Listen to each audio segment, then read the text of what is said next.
무더기를 훔친 사람들의 이야기 신스틸러 김성태 국민의힘 전 의원, 김용남 기억신당 전 의원, 박성태 사람과 사회연구소 연구실장입니다. 안녕하세요. 네, 안녕하세요. 안녕하세요. 자, 이 얘기부터 해보죠. 오늘자 조선일보 일면 윤 대통령 하야 대신 탄핵 택했다. 오늘 일면이에요. 네. 그 얘기는 어제 이제 질서 있는 퇴진과 그 TF 국민의힘 내에서 2월 퇴진 3월 대선설, 3월 퇴진 5월 대선설. 그러니까 한 달 차인데 뭐가 다른지 모르겠는데 어쨌든 그걸 가지고 어제 이제 비상의총해서 밤에 격론을 벌였거든요. 한 대표도 이제 참석을 해서. 그런데 용산 대통령실에서 너희들이 어떤 걸 결정해서 무엇을 가져오든지 간에 나는 하야하지 않고 탄핵을 가련다. 헌재 판단을 받겠다. 뭐 요런 입장을 표했다. 이미 안을 받기도 전에 그거가 조선일보 오늘 일면 탑인데 이거 국민의힘이 여태까지 뻘짓한 거예요. 네. 아니 하야를 할 사람은 생각도 않는데 무슨 자기네들끼리 뭐 2월 하야, 3월 하야 거기서 무슨 소용이 있어요 그게. 그러니까 괜히 한 거네. 이틀. 12월 3일 날 비상계엄 선포를 놓고는 예. 윤석열이라는 문제적 인물의 대단히 잘못된 오판 내지는 뭐 정신 건강 상태를 의심할 수밖에 없는 상황으로 딱 단정할 수 있는데 그 다음에 벌어진 상황에서 제일 이해가 안 되는 집단은 국민의힘이에요. 한 사람은 어리석거나 아니면 정신이 맑지 않을 수 있어요. 근데 어떻게 집단적으로 108명이 저렇게 멍청하죠? 저는 그거는 잘 이해가 안 돼요. 저건 아니 어떻게 집단적으로 저렇게 상황 파악도 전혀 못하고 내놓는 얘기마다 헌법에 아예 근거도 없고 반헌법적이거나 아니면 아예 멍청하거나 저는 국힘이 더 이해가 안 돼요. 지금 상황은. 어제 이제 오후부터 예. 14일 이제 어차피 또 이제 국회 본회의에서 탄핵 표결에 대한 입장이 분명히 서야 하는 것이거든요. 그런 측면에서 의원들 개개인의 이제 소신 입장이 여러 형태로 나오기 시작했죠. 많이 나왔죠. 근데 어제 오후부터 이제 특히 이양수 이 TF 단장이 이제 2월 퇴진, 4월 대선 그리고 3월 퇴진, 5월 대선 뭐 이런 안을 흘러서 나왔단 말이에요.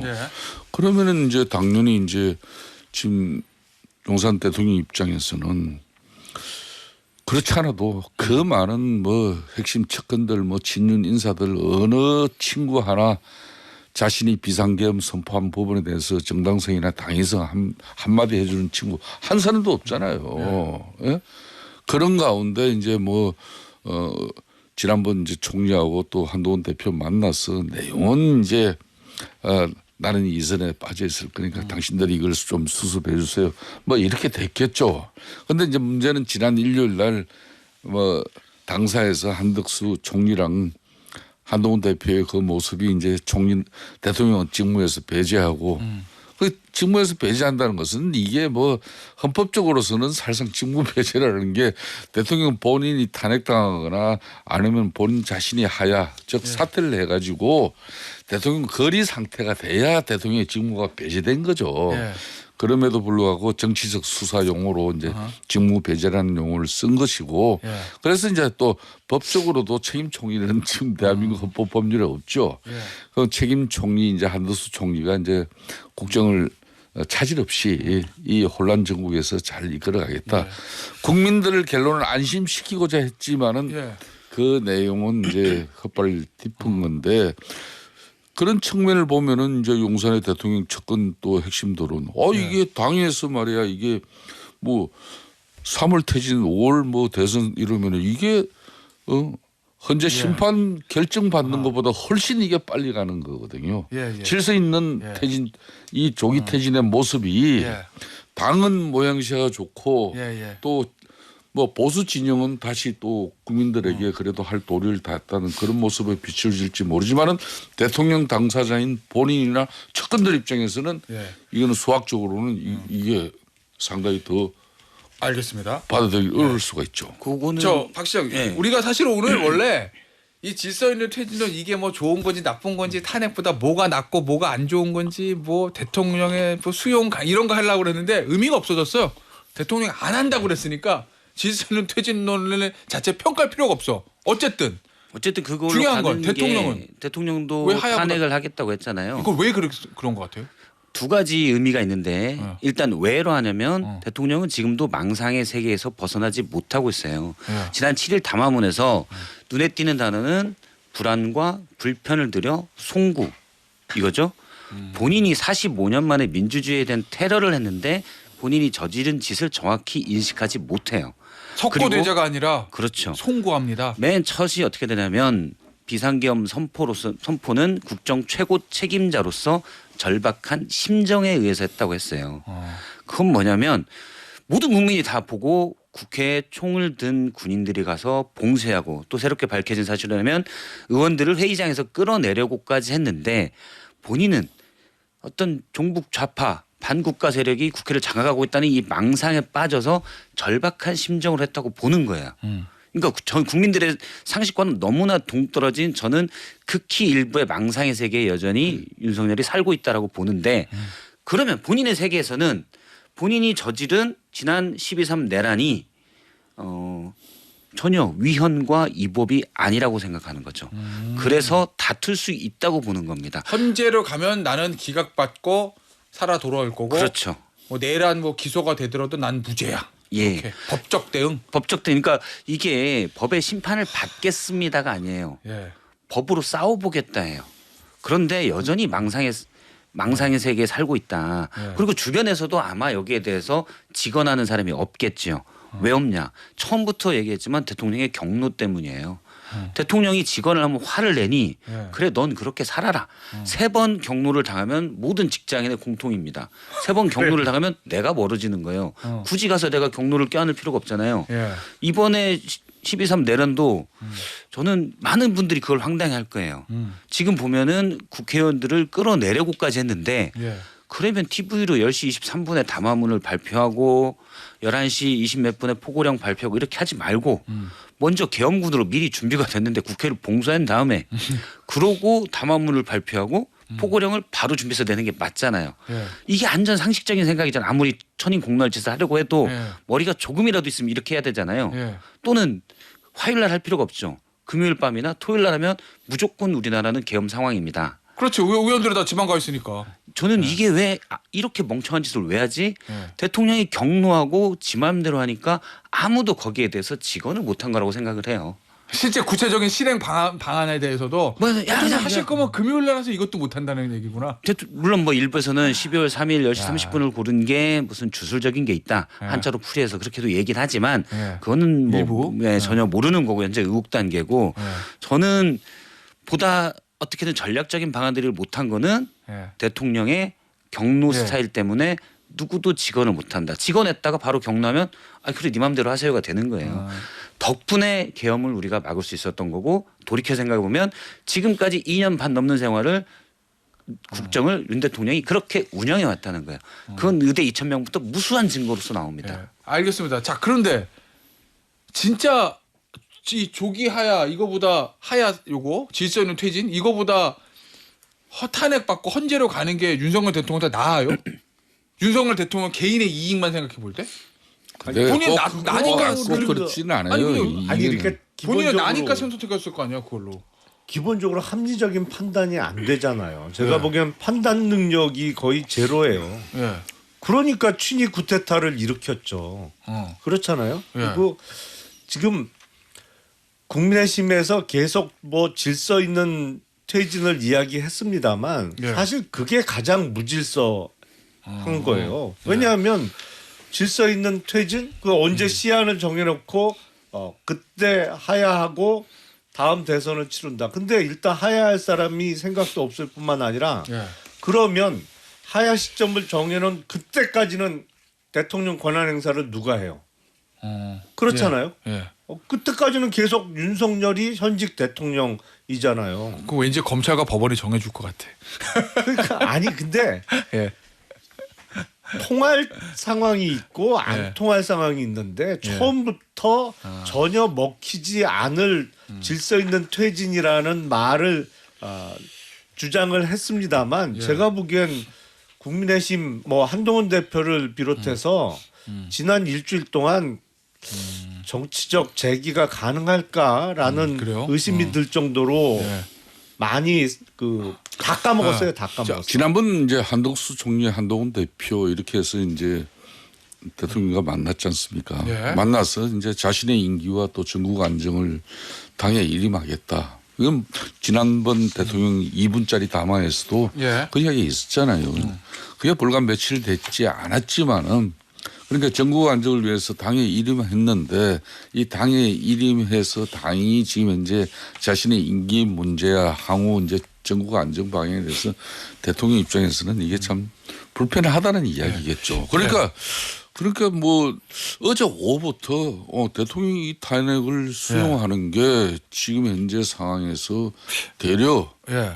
대통령 판단이 더 헌재 심리에서 예. 거기에 더 전념할 수 있다는 이야기가 흘러나오기 시작했는데 이 지금 기사 나오고 하는 것도 예. 사실상 정확한 내용들은 아니에요. 그래요? 지금 이제 대통령실은 거의 뭐 예. 이제 사실상 대통령실 기능 자체가 지금 거의 죽어 있어요. 그런데 대통령 비서실장이 지금 현재 한남동 안가에 가서 매일 아침 저녁으로 가서 뭐 대통령과 이 상황을 대처하기 위한 그런 논의를 하는 그것도 아니고. 예. 그러니까 이제 뭐 민정수석 정도가 예. 이제 향후 이제 법적 대처 문제에 대해서 이제 논의를 하지 않겠습니까? 그런 가운데 이제 지금 당에서 자신의 임기 문제를 포함한 이 전국 안정 방향이 쉽게 말하면은 본인이 참 제가 볼 때는 이렇게 좀 내키지는 않는 것 같아요. 의원님. 예, 정진석 비서실장이랑 잘 아시죠? 예, 잘합니다. 홍철호 정무수석하고 잘 아시죠? 예, 잘합니다. 이 사태 이후로 정진석 실장과 통화 한번 해보셨죠? 지금 거의 안 됩니다. 둘 다. 안 받아요 전화를? 거의 다 둘 다 안 됩니다.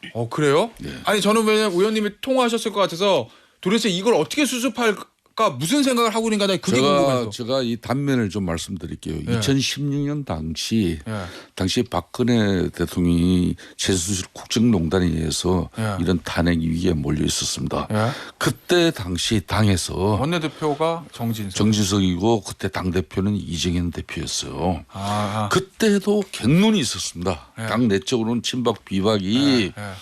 대통령 즉시 탄핵 되어져야 한다. 예. 아니다. 질서 있는 퇴진을 똑같았어? 통해서 뭐 예. 그랬어요. 예. 그래서 그때 최종 이제 의총을 통해서 예. 당에서 이제 논의 결정을 정리한 게 바로 4월 퇴진 맞아요. 예. 6월 대선이었습니다. 이 안을 가지고 이정현 대표와 정진석 원내대표가 이제 박근혜 대통령을 청와대에서 만났어요. 예. 그때 이정현 당대표는 눈을 쳐시 감고 아무 말도 안 했어요. 정진석 이제 당시 원내대표가 이거에 이제 참 어렵게 내린 결론입니다. 이걸 수용하지 않으면은 당도 더 이상 버티기가 어렵습니다. 뭐 이런 정도였어요. 그럼에도 불구하고 그 결론은 하여튼 친박이든 박근혜 대통령이 그게 수용이 안 됐잖아요. 그래서 결론은 이제 그 내용을 그대로 정진석 대표가 의총에서 내용을 공개한 거.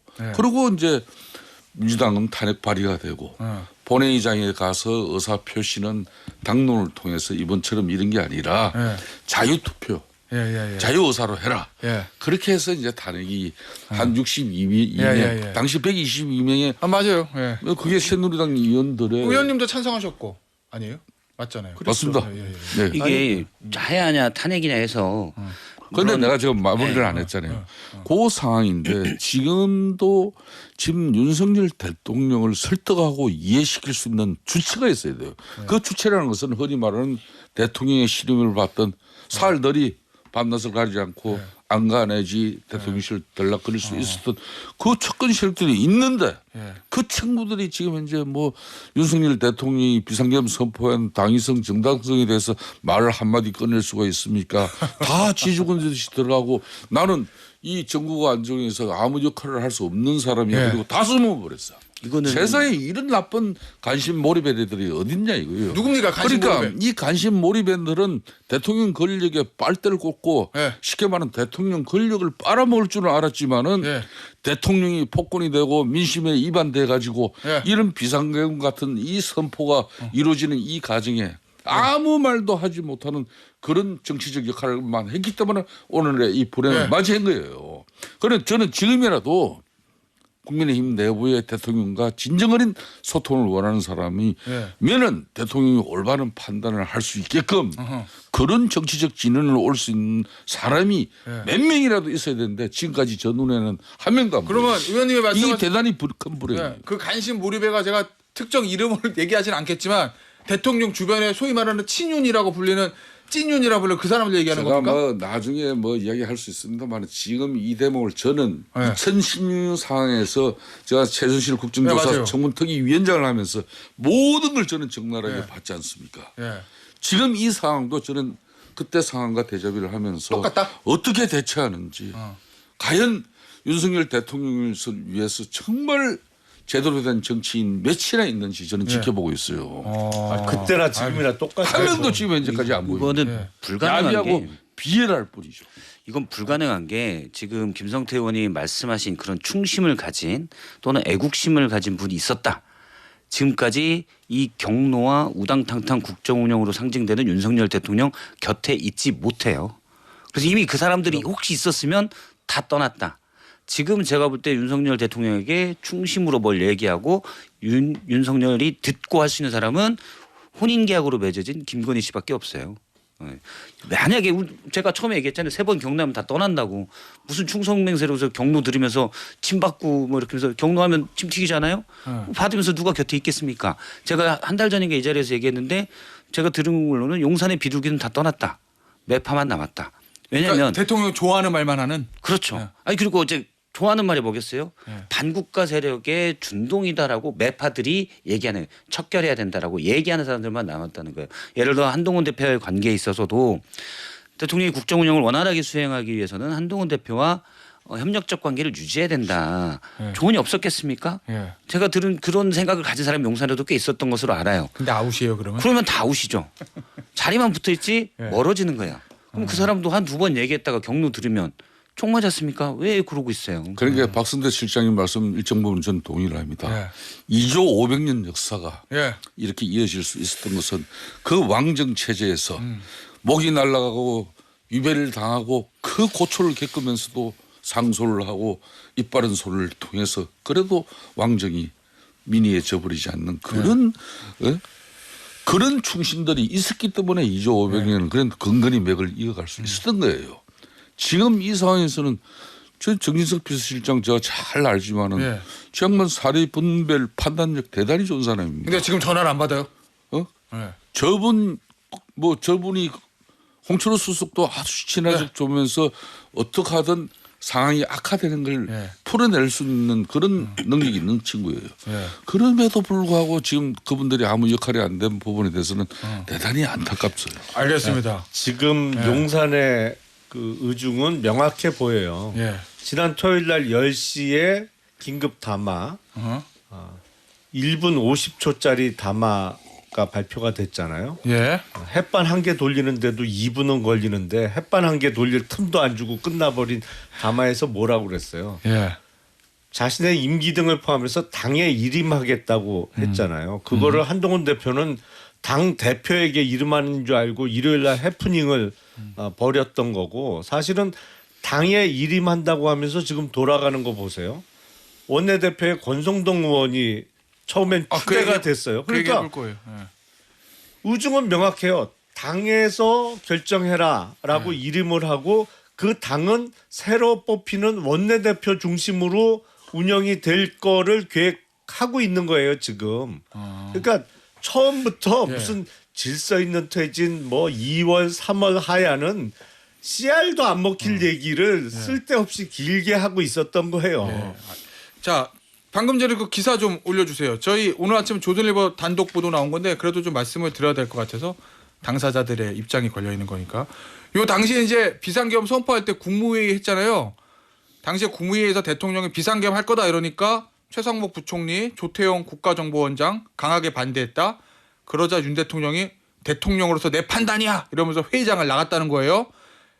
그다음 문장 오늘 기사입니다. 격앙된 상태로 회의실에서 나와 브리핑으로 향하는 중에서도 정진석 비서실장과 신원식 안보실장에 따라가 말렸지만 윤 대통령은 내 판단이다. 더 이상 이야기하지 말라며 비상계엄 선포를 강행했다고 한다. 이게 이제 오늘 오늘자 조선일보 아침 조선일보 단독 보도고 어쨌든 대통령이 내 판단이다라고 그랬으면은 아니 그거는 뭐 안 대통령이 봐도 정점이네. 예. 안 봐도 머릿속에 그려지는 그림인데 문제는 그 기사에서 중요한 거는 총리의 당시 행동이에요.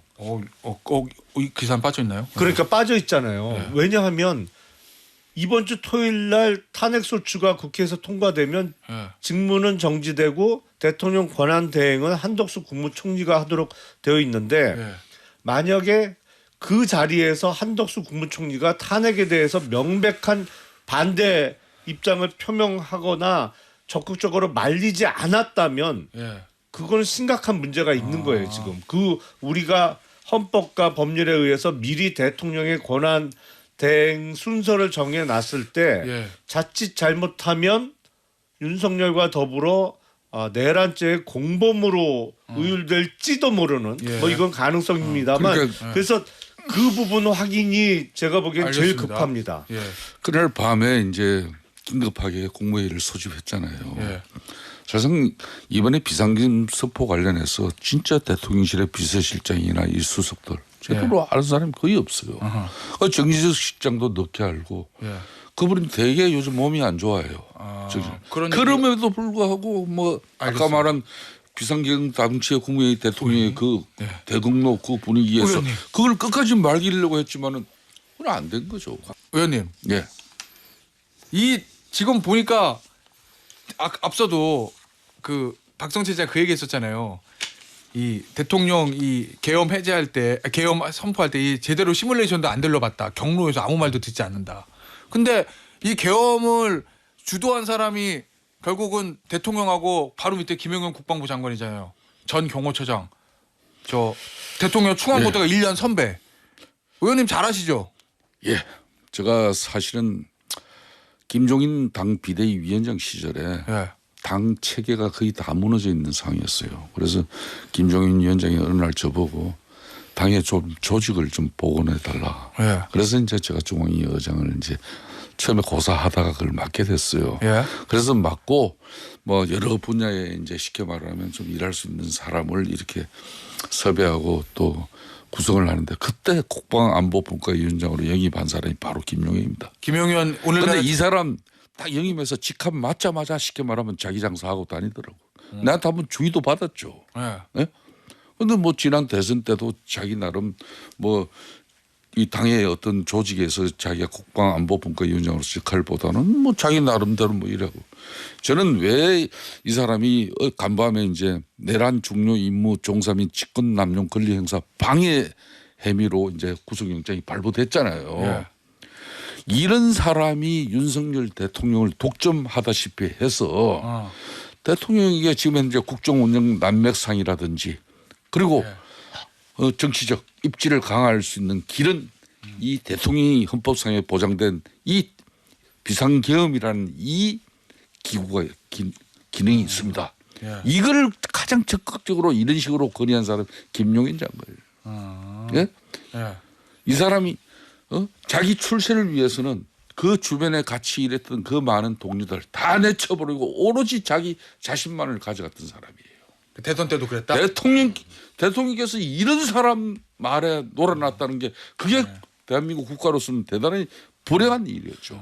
대통령직에 있는 사람이 좀 직언을 하거나 합리적인 얘기를 하는 사람은 다 내쫓고 이상한 사람만 옆에 둔 거예요. 그 사람 책임이에요. 물론 그러니까. 김용현이라는 사람도 문제적 인물이지만 문제적 인물을 가까이 두고 나머지 그나마 합리적인 얘기하는 사람은 다 내쫓은 사람이 근본적 원인은 제가 그걸 대통령에 있는 제가 사람이죠. 그걸 부정하는 게 이 김용현 전 국방장관 이런 사람이 대통령이 이런 대통령실의 비서실장도 알아서도 안 되고 오로지 제가 예. 이 비상계엄의 모든 것을 준비해서 대통령 보고하겠습니다. 알겠습니다. 이렇게 해서 틀림없이 진행했을 거예요. 선거 때도 그러니까 다행히- 신원식 대통령실에 국가안보실장이 비상계엄이 발동돼 있는데 그 상황실에 예?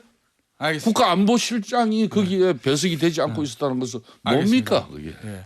자, 어쨌든 당시에 대선 때 중요 직책을 나름을 맡았는데 당에는 잘 안 오고 공식 캠프에 안 오고 딴 데로 자꾸 갔다. 딴 데는 어디일까요? 예. 서초동일까요? 좀 좁혀서 말하면 아크로 비슷할까요? 아크로비스타에 많이 간 걸로 저번에 뭐 칼럼에서 매일 찾아왔다. 동아일보의 이규영 칼럼을 보면 아크로비스타 매일 무슨 보고도 두고 갔다. 대선 때. 예, 대선 때. 근데 내용이 너무 틀리고 허접해서 당시 후보가 선배님 그만 찾아오시죠. 힘드실 텐데 그런데도 꿋꿋이 찾아왔었고 그 칼럼에 따르면 그래서 밑에 이제 다른 참모들이 내용이 너무 허접해서 안보 국방 관련돼서 김용현의 보고서가 너무 허접해서 그냥 직접 쓰시지 마시고 밑에 다른 분에게 좀 맡기시죠. 그래서 조금 나아졌다. 이런 칼럼이 있었습니다. 있었다. 근데 예. 지금 하는 걸 보면 마찬가지 같아요. 저도 여인영 방첩사 사령관에 대해서 얘기를 좀 들었는데 예. 그분이 이제 육사에 강연을 하시고 그래서 예. 나름 약간은 학식 있어 보이게끔 보이지만 실제 같이 일을 했던 분들의 얘기를 들으면 일단 사고를 많이 친대요. 말부터 앞서가서 툭툭하고 그래서 그 밑에 예. 육사 교장으로 임한 소영기 참모장이 많이 그 사고를 막았었다. 알겠습니다. 운 좋게 사실은 바보 셋이 일을 꾸려서 우리가 지금 비계엄 시대에 있는 거예요. 정말 운이 좋은 거예요, 저희가. 그래요. 네. 물론 원래 미쳤고 바보가 있기 때문에 그 부분은 운이 나빴지만 불행 중 다행으로. 네. 그러니까 한놈 실행 능력이 떨어져서 예. 그나마 막을 수 있었다. 그러니까 영화 한 놈만 팬다 주유소 습격 사건에 동네 건달 야치들도 예. 예? 그런 사고를 치면 이런 식으로 지금 이게 어떻게 비상계엄을 모의한 예? 그런 뭐 내용 알겠습니다. 하루 만에 그냥 모든 게 줄줄줄 그러니까 하루라도 빨리 직무 정지부터 알겠어요. 시켜야 되는 거죠. 그래서 위험하다는 제가 거예요. 오늘 저 방송에서 궁금한 거는 김성태 의원이 얘기한 간신 몰입애가 누구일까? 저는 막 몇 사람의 머릿속에 스쳐 지나가는데 제가 이름을 말할 수는 없고 누구인가가 궁금한데 어쨌든 이 상황에서 내가 지금 궁금한 거 오늘 내일인가요? 원내대표 경선한다면서요. 네. 권성동 의원이 출마한답니다. 5선 중진. 저 중진 저 회의에서 뭐 그래도 뭐 경험이 많으니까 이 난국을 헤쳐나갈 수 적임자다 그래서 뭐 추대 분위기 갔는데 친한계는 반대하는 거고 뭐 일각에서는 친윤계에서 권성동 원내대표가 원내대표 돼가지고 뭐 한동훈 대표 몰아내기 작전을 핀다 뭐 이런 어제 단독 보도 기사도 있었는데 박 실장 예. 지금 친윤계는 무슨 생각을 하고 있는 거로 봅니까? 저는 대통령이 극단적인 망상의 세계에 살고 있다고 생각하는데 예. 그 다음에 그 극단의 세계, 그 극단적인 망상의 세계 바로 옆에 역시 극단적인 비정상의 세계에 친윤계가 살고 있다고 봐요.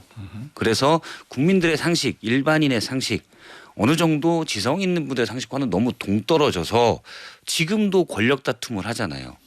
이 전혀 뭐 이분들이 무슨 전략적 판단 그냥 자기들끼리 그 세계에 살고 있으니까 그 세계가 정상인 줄 아는 거예요. 예. 저는 그렇게 봐요. 그나마 거기서 조금 떨어져 있는 게 친한계가 바로 경계선에 붙어서 있는 거고 예.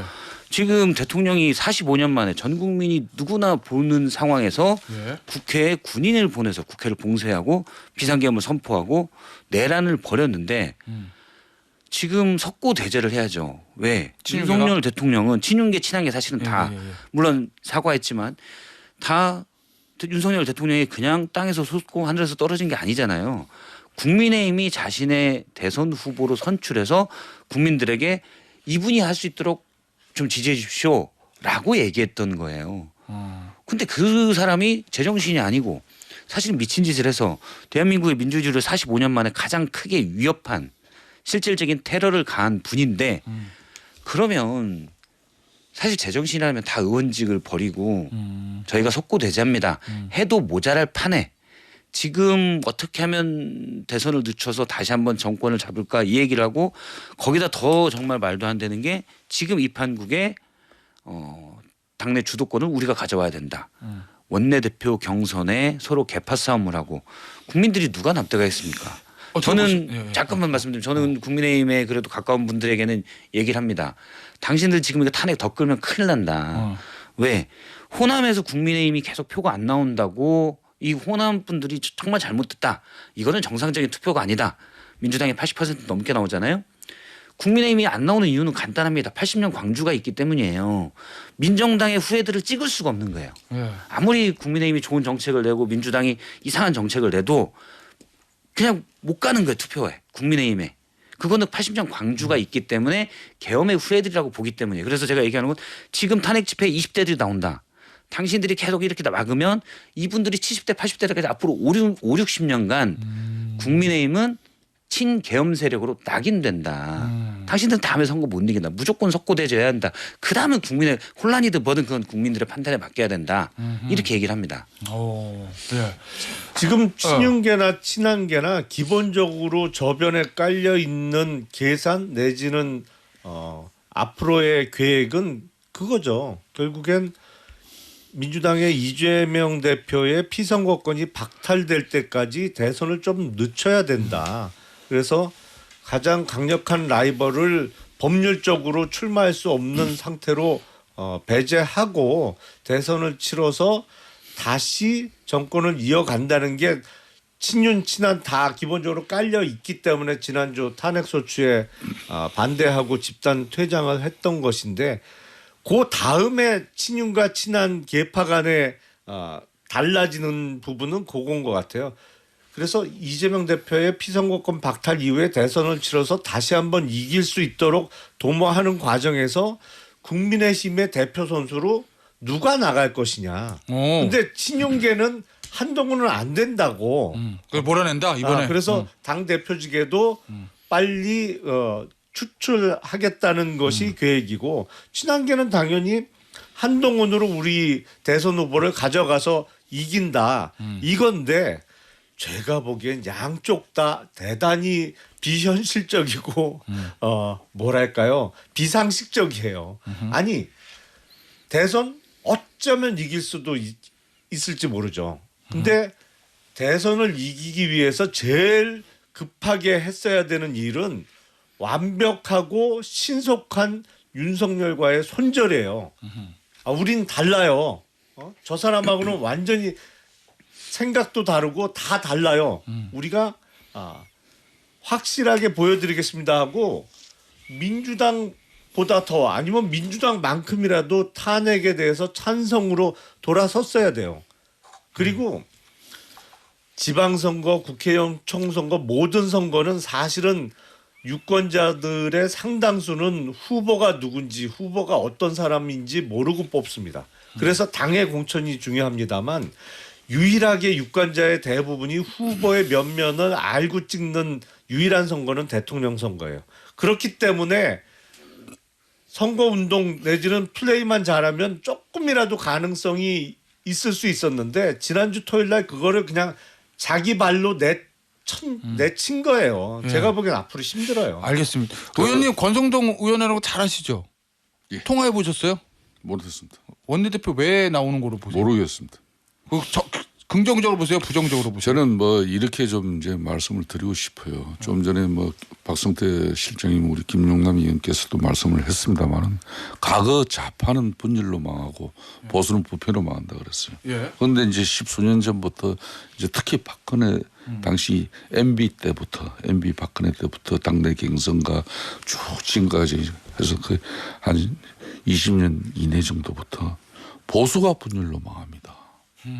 노무현 대통령이 당시 선거법 위반으로 국회에서 탄핵되는 어떤 그 본회의장에서 그때 여러분들 기억날 겁니다. 그 많은 노무현 대통령을 따르는 의원들이 거의 그 처절한 절규를 하다시피 한 탄핵을 막아보려고 하는 그 몸부림을 우리는 봤었잖아요. 그런데 지금 보수는 분열로 지금 이 상황에서 뭐 다음 대선을 윤석열 대통령이 탄핵이든 하야 이후에 대선을 꿈꾸는 지금 정치적 행위 결코 저는 아니라고 봅니다. 자, 우리는 자성과 성찰 엄청난 석고대죄의 국민적 반성 속에서 우리 당이 어떻게 건강해져서 국민들로부터 다시 이 윤석열 대통령에 대한 대통령은 위헌적이고 위법적인 비상계엄에 대한 법적 처벌 책임 반드시 본인도 지겠다고 질 수밖에 없는 상황이지만 그래도 이 보수의 가치와 보수의 근본만은 잃어버려서는 안 되잖아요. 예. 윤석열 대통령과 함께 보수의 가치, 보수의 근본마저도 다 날려버리려고 하는 이 정치 세력들에 대해서는 저는 대단히 큰 우려를 가지고 있는 겁니다. 지금 국민의힘 의원들 지금 저는 이 윤석열의 12.3 내란 사태는 제 평생 그러니까 한 87년 이후에 가장 단일한 쟁점이 없는 사안이에요. 쟁점이란 건 서로 다투는 아니잖아요. 이건 다툴 일이 없는 거예요. 초등학생이 봐도 미쳤네, 바보네 이 말밖에 안 나오는 쟁점이 없는 아주 명쾌한 상황인데 지금 국민의힘에서 이걸 쟁점으로 만들고 있어요. 자, 쟁점이 없는 상황을 쟁점으로 만들다는 거는 상식과 비상식의 세계로 나뉘어지는 거예요. 예. 쟁점을 만드는 사람들이 우리 주장이 옳다라고 이건 누가 봐도 쟁점 상식적으로 쟁점이 없는 상황이잖아요. 그러면 서로 다툴 수 있는 예를 들어 금투세나 노동개혁, 의료개혁 이건 다툴 수가 있는 쟁점이 될 수 있는 사안입니다. 근데 내란은 이건 너무나 분명한 2024년에 국회 봉쇄 비상계엄 내란은 쟁점이 없는 단일한 사안입니다. 이거를 쟁점을 만들면 이 사람들은 비상식의 세계로 그냥 밀려나는 거예요. 자, 그러면 지난 토요일이 국민의힘이 이걸 뭐라고 그래야 되나? 기회라고 그래야 되나? 어쨌든 패착을 뒀다 이런 말씀이시잖아요. 마지막 기회를 날려버렸죠. 마지막 기회를 날려버렸다. 근데 매주 돌아옵니다. 이번에 또 이제 2차 탄핵 표결이 올라오겠죠. 오늘 이제 내일 발의를 하면 민주당이 그럼 어떻게 될 것 같습니까? 토요일에는. 저는 이번 주에는 못 버틸 것 같아요. 국민의힘 쪽에서 예. 분명히 그동안은 하고 뭐 어떻게 해야 될지 몰라서 그냥 당론으로 일부에서 밀어붙이는 대로 집단퇴장을 대부분 했습니다만 예. 일주일 동안 온갖 비난과 욕을 먹으면서 예. 이제는 나라도 살아야겠구나.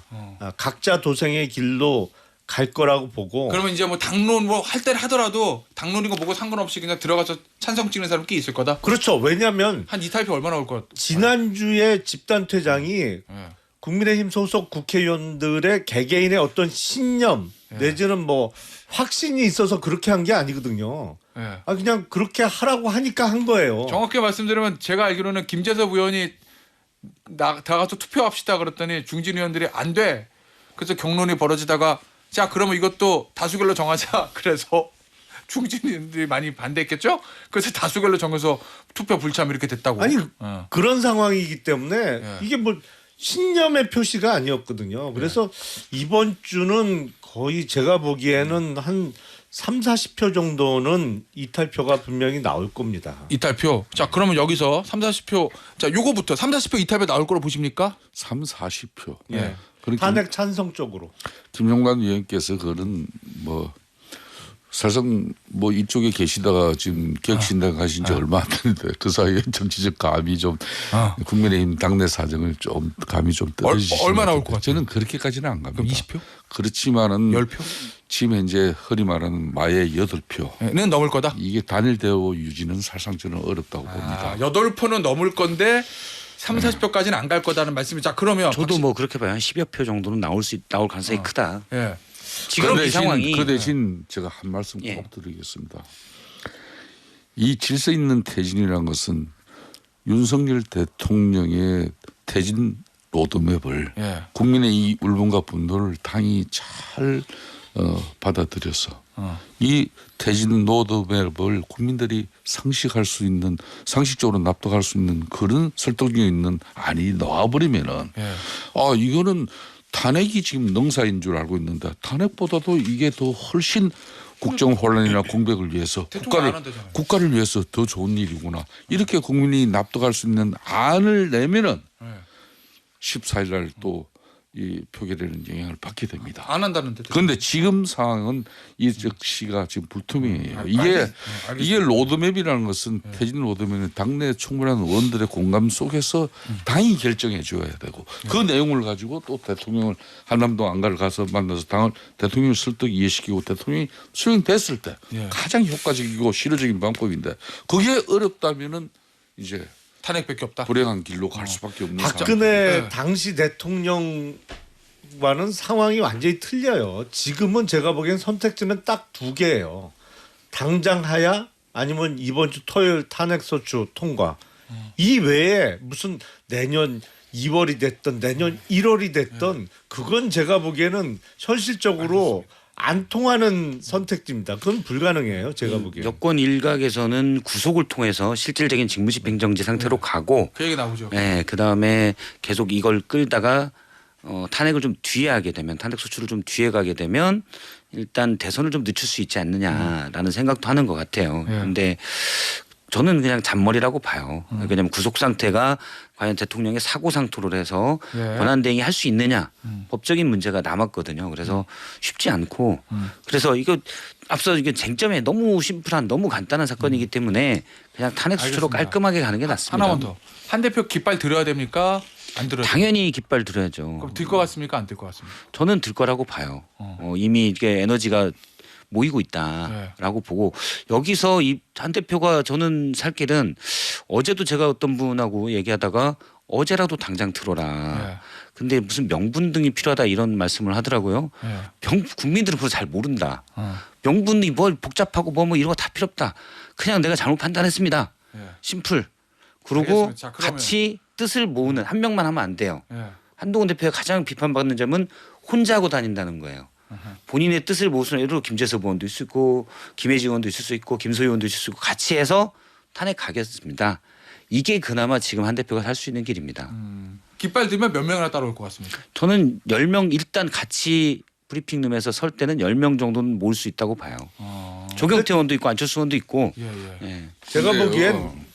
보기엔 한동훈 대표가 깃발 든다고 해서 거기 따라가는 표는 뭐 10표 정도 있겠습니다만 예. 의원 개개인의 판단으로 자기가 살려고 그래요. 탄핵 그렇죠. 찬성표 던지는 의원들이 또 제가 보기엔 20명 이상 있을 겁니다. 일단 한동훈 대표가 깃발을 들면 그래서 일단 10명, 8명을 딱 일단 채워서 저 단상에서 브리핑해서 우리는 탄핵에 찬성하기로 했습니다. 물론 한동훈 대표는 투표권이 없지만 그렇게 얘기를 하면 나머지 고민하던 분들이 이건 게임 끝난 거잖아요. 이미 8표를 넘었으면 예. 그러면 역사에 욕이라도 안 먹게 찬성으로 다 돌아섭니다. 알겠습니다. 친윤 몇십 명을 제외하고는. 예. 자, 마지막 한 30초 남았는데. 예. 지금 이제 이 위기를 혼란을 극복하는 길은 그래도 집권당이 책임을 져야 됩니다. 집권당이 책임을 지는 것은 지금 뭐 이 대통령 법적 뭐 그리고 대통령의 그 탄핵 여부 이런 부분 이걸로 지금 종결되어지는 건 아니죠. 그래도 2016년 당시는 당이 건강하게 이 엄중하고 국민들의 이 따가운 눈초리와 울분 분노를 이거 우리가 어떻게 수용해서 어떻게 이걸 국민들에게 우리 당의 모습을 집권당의 면모를 보여야 될 것인가 그런 깊은 고민의 시간을 오래 가졌습니다. 그때 민주당 원내대표가 누구였는가 하면 우상호였어요. 우상호 원내대표는 알겠습니다. 당시 새누리당 내부가 그런 논란에서 그게 정리되는 시간을 기다려줬습니다. 지금은 모든 게 지금 너무 급합니다. 알겠습니다. 여기서 마무리하죠. 김성태 국민의힘 전 의원, 김영남 개혁신당 전 의원, 박성태 사랑과 사회연구소 연구실장이었습니다. 감사합니다. 예. 네, 고맙습니다.